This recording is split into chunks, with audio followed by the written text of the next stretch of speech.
The government is ignoring the benefits of Brexit with its new border checks regime. The whole point of Brexit, as I said many times during the 2016 campaign, was to free ourselves from the protectionist racket that is the European Union. The EU prohibits its members from negotiating its own trade deals. For years, this closed us off from the likes of Australia, Canada, Japan, and even the United States.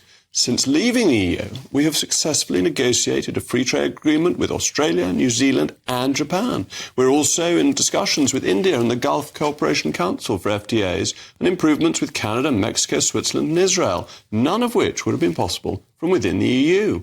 We've also joined the Trans-Pacific Partnership, and that's now passed into law. This trading bloc is projected to make up significantly more of global GDP than the EU over the coming decades. In the last year, to March 2022, the latest figures available, the Department for International Trade resolved 192 trade barriers in 79 countries.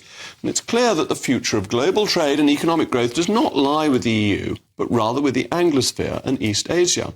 Look no further than the GDP growth between the US and EU. In 2008, the US and EU economies were roughly the same size, but now the US's GDP is two-thirds larger than the EU's. There's no doubt that leaving the EU was the right decision to make for our country economically.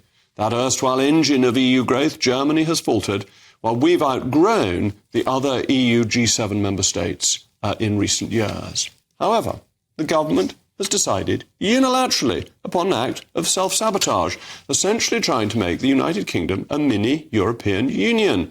The government has announced that consignments of EU plant and animal products will face charges of up to £145 from the end of April, and trade groups have understandably reacted with horror. Instead of removing checks with other safe countries, it's been decided that the over-regulated EU is dangerous. And the particular problem with these checks is that they disproportionately affect small and medium-sized businesses. They won't have a big effect on larger companies who can afford the border costs, but small and medium-sized firms with smaller consignments will be forced either to stop the imports or pass the cost on to consumers. And these claims have been said to be a necessity of Brexit, but that is just not true. It is our own sovereign choice. Since 2020, EU goods have entered the country without these checks. So why are we doing them now? These products, these food products, come from a highly regulated market that is not inherently risky. They haven't secured any biosecurity risks over the past nearly 4 years. So why introduce such a loony policy now?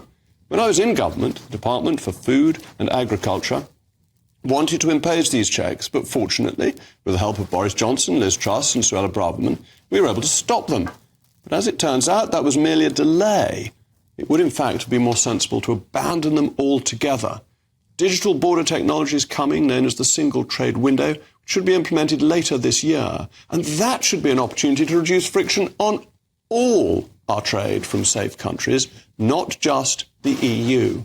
Free trade benefits the consumer by cutting prices. This type of protectionism simply damages the economy and makes us all poorer. As ever, let me know your thoughts, mailmog@gbnews.com.